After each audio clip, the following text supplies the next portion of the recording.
మీ ఎలాంటి వ్యాపార ప్రకటనలకైనా వెంటనే మా ఛానల్ సంప్రదించండి. నమస్తే. ఈ రోజు మన స్టూడియోలో ప్రముఖ ఆధ్యాత్మికవేత్త ఆస్ట్రోన్యూమరాలజిస్ట్ శ్రీమతి జయప్రద గారు ఉన్నారు. మేడంతో మాట్లాడదాం. నమస్కారం మేడం. నమస్తే అమ్మా. శ్రీమాత్రే నమః. అక్టోబర్ మాసం విశేషంగా కన్యా రాశి వాళ్ళకి ఏ విధంగా కలిసి రాబోతుంది, ఓవరాల్గా ఎలాంటి జాగ్రత్తలు, ఎలాంటి పరిహారాలు, దైవారాధన చేస్తే బాగుంటుంది? తప్పకుండా కన్యా రాశి వాళ్ళకి రవి శుక్రులు ఇద్దరు యోగంగా ఉన్నారు. మిగతా అందరికి వస్తంత మిశ్రమ ఫలితాలు ఇచ్చే అవకాశం ఎక్కువగా ఉంది. కన్యా రాశాధిపతి అయిన బుధుడు ద్వితీయ స్థానంలో కుజుడితో కలిసి ఉండడం వల్ల కాస్తంత ఆలోచన విధానం, ఆలోచన ధోరణి, ఆలోచన విషయాల్లో వీళ్ళు కొంచెం ముందుకు వెళ్ళడం అనేది జరగదు. కొంచెం ఇబ్బంది పడే అవకాశం ఎక్కువగా ఉంది. కొత్త నిర్ణయాలు తీసుకుంటారు. ఆ నిర్ణయాల్లో గట్టిగా ఫలితాలు వస్తాయనుకుంటే ఫలితాలు వచ్చే అవకాశం. కొత్త నిర్ణయాలకి దూరంగా ఉండటము, కొత్త విషయాలకి దూరంగా ఉండడము, రొటీన్ జరిగే ఏదైతే వ్యాపారాల్లో కానీ, ఉద్యోగాల్లో కానీ, ఆర్థిక విషయాల్లో కానీ అన్నీ కూడా నార్మల్గా వెళ్తూ ఉంటే చాలా మంచి ఫలితాలు ఉన్నాయి వీళ్ళకి. శుక్రుడు రాశిలో ఉండడం వల్ల కాస్తంత యోగము, భోగము, కొత్త గృహాల యోగము, గృహయోగము ఇవన్నీ ఉన్నాయి వీళ్ళకి. అయితే గృహయోగం ఉంది అన్ని జాతకంలో ఉన్నప్పటికీ కూడా ద్వితీయ స్థానంలో కుజుడు ఎప్పుడు కూడా ఏంటంటే చికాకులు, గొడవల్ని, ఇబ్బందులు పెట్టే అవకాశం ఎక్కువ ఉంటుంది. తర్వాత ఆరోగ్య సమస్యలు వచ్చే అవకాశం ఎక్కువగా ఉంటుంది. కంటికి సంబంధించిన ఇబ్బందులు పడే అవకాశం ఉంటుంది. కంటికి మీద సంబంధించిన నరాలు ఇబ్బంది పడి కొంచెం చూపు కోల్పోయే అవకాశము, చూపు కనిపించకపోయే అవకాశము, వెన్నుకు సంబంధించిన ఇబ్బంది ఇవన్నీ కొన్ని జరిగే అవకాశాలు ఎక్కువగా ఉన్నాయి. కనుక కాస్త ఏదైనా సరే జాతకరీత్యా యోగం బాగుందని చూసుకొని ముందుకు వెళ్ళాలి తప్ప ఈ జాతక ప్రకారం మనం గోచార ఫలితాల ప్రకారంగా ముందుకు వెళ్ళాలనేది కాస్తంత ఆలోచించి అడుగులు వేయాలి. ఇంకోటి కన్యా రాశి వాళ్ళకి ఈ మాసంలో ఉద్యోగ మార్పుగా ఉంది. అంటే స్థల మార్పు, తర్వాత స్థానచలనం అనేది ఉంది వీళ్ళకి. స్థానచలనం అనేది ఏంటంటే ఈ ప్రదేశం కాకుండా ఈ ఊరి నుంచి వేరే ఊరికి కానీ, వేరే ప్రాంతానికి కానీ వెళ్ళే అవకాశం ఎక్కువగా ఉంటుంది. ఉద్యోగ విషయాల్లో కాస్తంత ఇబ్బంది పడే అవకాశము, ఉద్యోగాల మార్పులు అనేవి జరిగే అవకాశం ఎక్కువగా ఉంది. ఉద్యోగ మార్పు అనేది మంచిగా అయితే కాదు, చెడుకే వస్తుంది. ఎందుకంటే ద్వితీయ స్థానంలో, కుటుంబ స్థానంలో ఎప్పుడైతే కుజుడు ఉన్నాడో ఈ ఉద్యోగం ఉన్న ఆనందాన్ని తీసేసి ఇంకో కష్టపడేది ఇస్తాడు తప్ప ఇష్టపడేది అయితే ఇవ్వడు. కష్టపడి కాస్త ఇబ్బంది పడే అవకాశం ఎక్కువగా ఉంటుంది. అందుకే కొత్తగా మార్పులు అనేవి ఉంటాయి. మనకు మ్యాక్సిమం చేయకుండా ఉండడం మంచిది. చేద్దాము తప్పదు అన్నప్పుడు మీ జాతకంలో యోగం బాగుందని చూసుకుని ముందుకు వెళ్ళాలి. ఇది ముఖ్యంగా. మిగతా వాళ్ళకి విద్యార్థులు కానీ, తర్వాత వివాహమైన వాళ్ళకి కానీ వీళ్ళందరికీ కూడా చాలా అదృష్టమైన యోగాన్ని, భోగాన్ని ఉంది. శుక్రుడు కన్యారాశిలో ఉండడం వల్ల ఒక విధంగా ఏంటంటే వాళ్ళు అనుకున్న ప్రతి కామ్యార్థము, అంటే ఏవైతే కోరికలు ఉన్నాయో ఇంటికి సంబంధించిన వస్తువులు కానీ, ఇల్లు కానీ, స్థలం కానీ ఏది కావాలనుకుని అది వచ్చి జరిగే అవకాశం ఎక్కువగా ఇస్తాడు.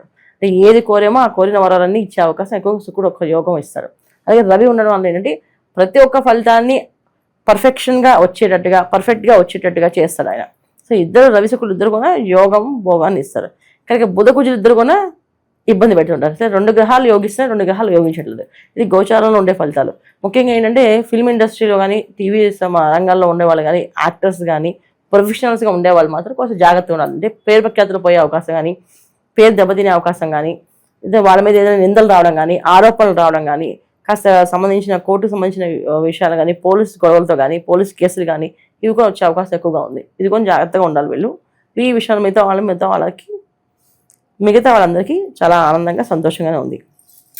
వీళ్ళు జాగ్రత్తగా తీసుకోవాల్సిన నిర్ణయాల్లో ఏంటంటే ముఖ్యంగా ఏదైనా ప్రొఫెషనల్గా మొదలు పెడుతున్నారంటే ఈ మాసం వాయిదా వేయడం చాలా మొత్తం. ఎందుకంటే కుజుడు 45 రోజులు ఇక్కడ ఉండడం వల్ల ఈ 45 రోజులు వీళ్ళకి కాస్తంత కష్టకాలమే అనుకోవచ్చు. ఎంత కష్టకాలం అంటే వచ్చిన రూపాయి కనబడకుండా మాయమైపోతుంటుంది. ఎంత సంపాదిస్తారో అంతా ఖర్చు అయిపోతుంటుంది.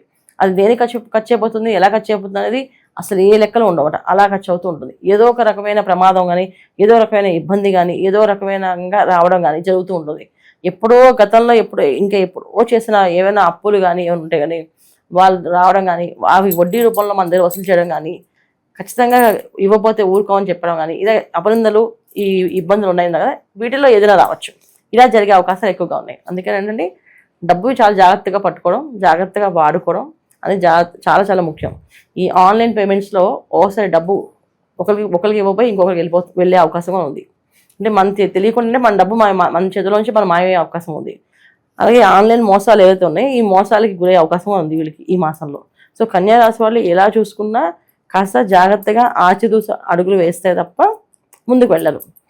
ఏ విషయమైనా తొందరపాటు నిర్ణయం తీసుకొని ముందుకు వెళ్తే మాత్రం కాస్తంత ఇబ్బంది పడే అవకాశం ఎక్కువగా ఉంది. అందుకే జాగ్రత్త. వ్యాపారంలో అభివృద్ధి ఉంటున్నట్టు కనిపిస్తుంది. కాస్తంత శుక్రుడు ఉండడం వల్ల వీళ్ళకి ఏంటంటే వ్యాపారం బాగా జరుగుతుంది, బ్రహ్మాండం జరుగుతుంది అని చెప్పి ఒక మాయలో పడే అవకాశం ఉంది. ఇప్పుడు వ్యాపారం బాగా జరిగినప్పుడు ఎక్స్పాండ్ చేద్దామనో, లేదా ఇది బాగుంది కదా అని చెప్పేసి ఇంకొంచెం ఇన్వెస్ట్ చేయడమో చేస్తున్నాం కదా, ఇవి చేసేవి ఇవి ఏవి చేయకుండా ఉండండి. ఉన్న వ్యాపారం అలా నడిపించుకుని ఉండండి. కొత్త ఇన్వెస్ట్మెంట్ కానీ, కొత్తగా అమౌంట్ పడడం కానీ, కొత్త మనుషుల్ని జాయిన్ చేసుకోవడం కానీ చేసుకోవద్దు. ఇలా చేయడం వల్ల ఏంటంటే కష్టాన్ని తీసుకొస్తున్నట్టుగా ముందు మనకి మంచిగా అనిపిస్తుంది, తర్వాత దానివల్ల చాలా ఇబ్బంది పడతాం.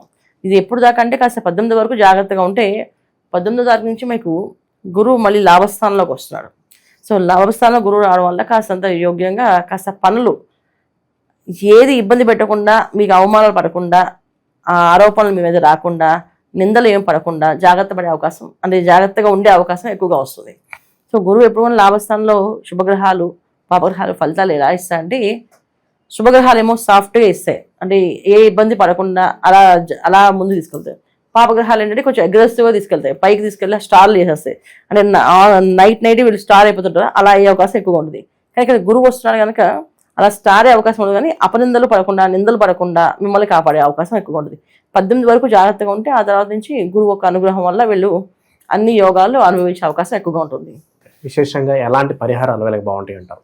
తప్పకుండా, అంటే మనం చెప్పేవన్నీ కూడా ఈ గోచారీత్యా ఉండే ఫలితాలు ఏవైతే ఉన్నాయో, ఈ ఫలితాల్లో శుక్రుడు యోగంగా ఉన్నాడు వీళ్ళకి, రవి మిశ్రమ ఫలితాలు ఇస్తున్నాడు, కుజుడు అధమ ఫలితాలు ఇస్తున్నాడు, బుధుడు అధమ ఫలితాలు ఇస్తాడు. రాసాధిపతి బుధుడు ద్వితీయ స్థానంలో ఎప్పుడు కూడా మంచి ఫలితాలు ఇవ్వాలి, కానీ ఇక్కడ అధమ ఫలితాలు ఇస్తున్నాడు, అంటే చెడు ఫలితాలని ఇప్పిస్తున్నాడు. మాటను మార్చేస్తున్నాడు, ఆలోచనలు మార్చేస్తున్నాడు, ఇవన్నీ కూడా ఒక రాక్షసత్వాన్ని తీసుకొస్తున్నాడు. ఇవన్నీ కూడా ఏంటంటే గోచార ఫలితాలే. పర్సనల్ జాతకంలో ఏ యోగం ఉంది, ఏ దశ ఉంది, దాన్ని బట్టి మీరు ఫాలో అవ్వండి.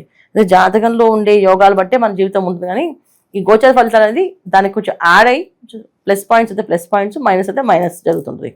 ఇక ముఖ్యంగా ఈ మాసం వీళ్ళు తీసుకోవాల్సింది అమ్మవారి ఆరాధన ఎక్కువగా చేయడం, లలిత అమ్మవారి ఆరాధన, విష్ణు అమ్మవారి ఆరాధన, అంటే విష్ణు సహస్రనామం కానీ లలిత సహస్రనామం చదవడం కానీ, ఈ రెండు రాకపోతే అమ్మవారి దేవాలయానికి వెళ్ళడం, ప్రతి గురువారం దేవాలయానికి వెళ్ళి ప్రదక్షిణాలు చేయడం. ఈ గురువు యొక్క అనుగ్రహంతో వీళ్ళు ముందు బయటపడాలి కనుక ప్రతి గురువారం ఆలయాల్లో వెళ్ళి ప్రదక్షిణాలు చేసుకుంటూ ఓం ద్రాం దత్తాత్రేయ నమః, ఓం ద్రాం దత్తాత్రేయ నమః అని మంత్రాన్ని ఎక్కువగా చేస్తూ ఉంటే అన్నీ కాస్త అనుకూలంగా మారి మంచి ఫలితాలు వస్తాయి వీళ్ళకి. ఓవరాల్గా ఈ రాశి వాళ్ళందరికీ ఈ మాసం ఏ విధంగా ఉంటుంది, ఎలాంటి జాగ్రత్తలు తీసుకోవాలి, చాలా బాగా గురించారు. ధన్యవాదాలు. నమస్తే అమ్మ. శ్రీమాత్రే నమః.